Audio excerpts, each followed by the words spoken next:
स्वागत है आपका पब्लिक टाइम्स में। नमस्कार, मैं संध्या। तो आइए देरी न करते हुए जानते हैं आज की बिहार की खास खबर को विस्तार से। पटना के डीएम डॉक्टर चंद्रशेखर सिंह एवं एसएसपी मानवजीत सिंह ढिल्लों द्वारा कोचिंग संचालकों प्रतिनिधियों के साथ सीधा संवाद स्थापित करने तथा विधि व्यवस्था बनाए रखने के लिए समाहरणालय सभागार में बैठक की गई। बैठक के दौरान डीएम ने कहा कि 6 कोचिंग संचालकों प्रतिनिधियों के विरुद्ध पत्रकार नगर थाने में प्राथमिकी दर्ज की गई है। जिन व्यक्तियों के विरुद्ध प्राथमिकी दर्ज की गई है उन व्यक्तियों को नोटिस निर्गत किया जाएगा तथा उन्हें निर्धारित तिथि, स्थान एवं समय पर अपना पक्ष रखने का मौका मिलेगा। वे भय रहित होकर अपना पक्ष रख सकते हैं। बिहार में पिछले 24 घंटों के दौरान 1034 नए कोरोना संक्रमित पाए गए हैं। इस बीच राज्य भर में 3308 संक्रमित स्वस्थ हुए हैं। कोरोना की तीसरी लहर के पीक आने के बाद पहली बार कैमूर जिले में एक भी संक्रमित नहीं पाए गए हैं। इसी प्रकार जहानाबाद और शेखपुरा जिले में सिर्फ एक संक्रमित पाए गए हैं। संक्रमितों की संख्या घटने से कोरोना की पॉजिटिव रेट अब 1.26% हो गई है, जबकि रिकवरी रेट बढ़कर अब 97.25% हो गई है। पटना जिले में भी कोरोना की संक्रमितों की संख्या घटकर अब 134 रह गई है। पटना में अभी भी सबसे अधिक 124 संक्रमित पाए गए हैं। भागलपुर में एक दर्दनाक हादसे ने एक मासूम की जिंदगी ले ली। मामला बबरगंज थाना क्षेत्र के हुसैनबाद मोहल्ला का है, जहां बंधु मोदी लेन में गुरुवार शाम करीब 4:30 बजे एक घर की 100 साल पुरानी दीवार गिरने से उससे मलबे में दबकर एक 8 वर्षीय बच्चे की मौत हो गई। घटना के तुरंत बाद परिजन बच्चे को लेकर मायागंज अस्पताल पहुंचे, जहां प्राथमिक उपचार के दौरान ही डॉक्टरों ने बच्चे को मृत घोषित कर दिया।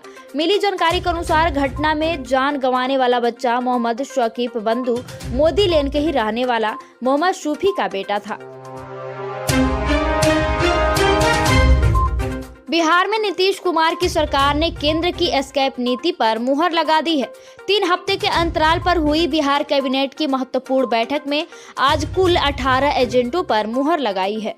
राज्य कैबिनेट ने पुराने वाहनों को स्क्रैप किए जाने की नीति पर भी मुहर लगाई है। भारत सरकार के निर्देश के अनुसार गाड़ियों की स्क्रैपिंग सुविधा का लाभ लेने वाले लोगों को विशेष रियायत भी दी जाएगी। कैबिनेट प्रस्ताव के अनुसार परिवहन वाहनों को स्क्रैप कराए जाने पर 15% की छूट मोटर वाहन कर में दिया जाएगा, जबकि गैर परिवहन वाहनों को स्क्रैप किए जाने पर छूट 25% होगी। दियारावा पहाड़ी इलाकों के साथ ही अतिक्रमण की आड़ में अवैध शराब का निर्माण करने वाले माफियाओं के खिलाफ ड्रोन की छापेमारी काफी कारगर साबित हो रही है।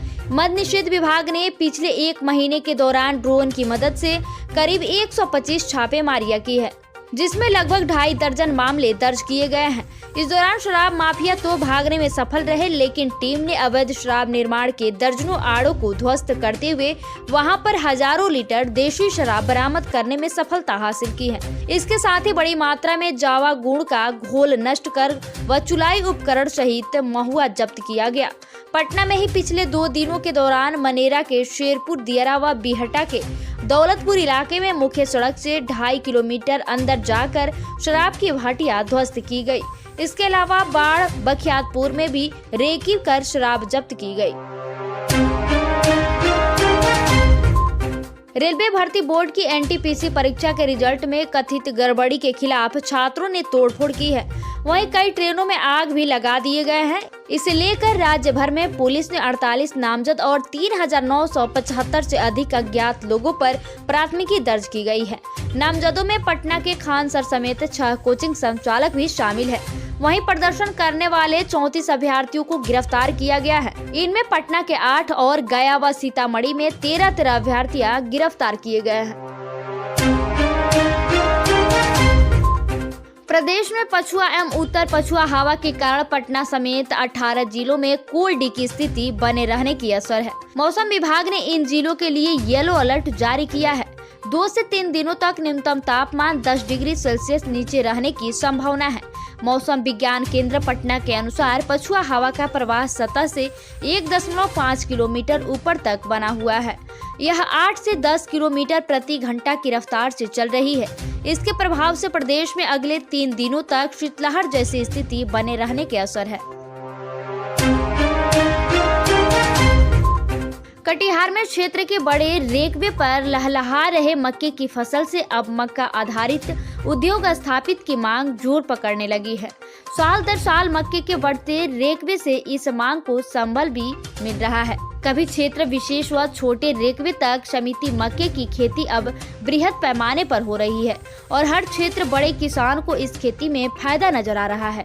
विभिन्न खाद्य उत्पादों में भारी मात्रा में खपत होने के कारण बाजार में मक्के की मांग अधिक है, इसलिए मक्के की खेती में किसानों को फायदा नजर आ रहा है। पर लागत के अनुरूप फायदा अभी किसानों से ज्यादा खरीदारी कर रहे बिचौलिया ही कमा रहे हैं। इसलिए किसान अब क्षेत्र में मक्का आधारित उद्योग स्थापना की आवश्यकता जता रहे हैं। बिहार में पंचायत चुनाव खत्म होते ही शिक्षक भर्ती की प्रक्रिया शुरू हो गई है।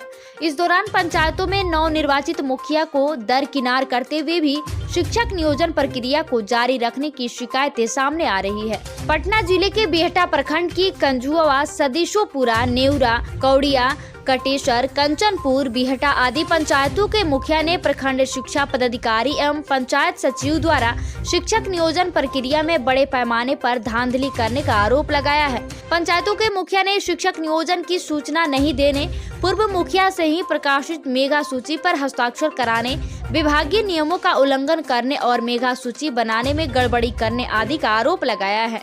साथ ही प्रखंड के शिक्षक नियोजन प्रक्रिया को स्थगित करते हुए जांच कराकर उचित कार्रवाई करने का अनुरोध किया गया है। हंगामा कर रहे कंजुआ पंचायत के मुखिया अमित कुमार का कहना है कि शिक्षक नियोजन प्रक्रिया का अध्यक्ष वर्तमान मुखिया होता है, नियोजन में उनकी सहमति जरूरी है।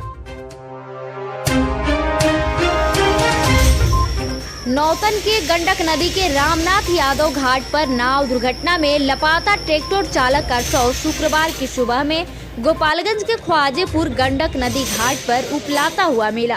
गोपालगंज के खेम मटिहनिया गांव निवासी ट्रैक्टर चालक इंद्रजीत यादव के शव को ग्रामीणों ने गंडक नदी में उपलाते देखा। शव देखने के लिए लोगों की भीड़ जुट गई। ग्रामीणों की सूचना पर पहुंची गोपालगंज के यादवपुर थाने की पुलिस ने शव को पोस्टमार्टम के लिए भेज दिया है। शव मिलने की सूचना पर मृतक के स्वजन भी पहुंच गए हैं। नौतन के अंचल अधिकारी भास्कर ने बताया कि लापता ट्रैक्टर चालक का शव गोपालगंज में बरामद किए जाने की सूचना मिली है। अभी तक नौतन के भगवानपुर निवासी नंदलाल यादव की पुत्री पुनीता कुमारी 14 वर्षीय एवं सत्यनारायण यादव की पुत्री सरोजा कुमारी 12 वर्षीय लापता है। मुख्यमंत्री नीतीश कुमार की अध्यक्षता में शुक्रवार को राज्य कैबिनेट की बैठक हुई। इस बैठक में कई महत्वपूर्ण निर्णय लिए गए। कैबिनेट की बैठक में निर्णय लिया गया कि निजी अथवा कमर्शियल वाहनों को रद्द घोषित कर नए वाहन खरीदने पर राज्य सरकार टैक्स में छूट देगी। निजी वाहन मालिकों को 25% और कमर्शियल वाहनों पर 15% टैक्स में छूट मिलेगा। इसके अलावा बैठक में यह भी निर्णय लिया गया कि बैंकों में योजनाओं की भेजी जाने वाली राशि को लेकर राज्य भर के बच्चों का मास्टर डाटा बनेगा।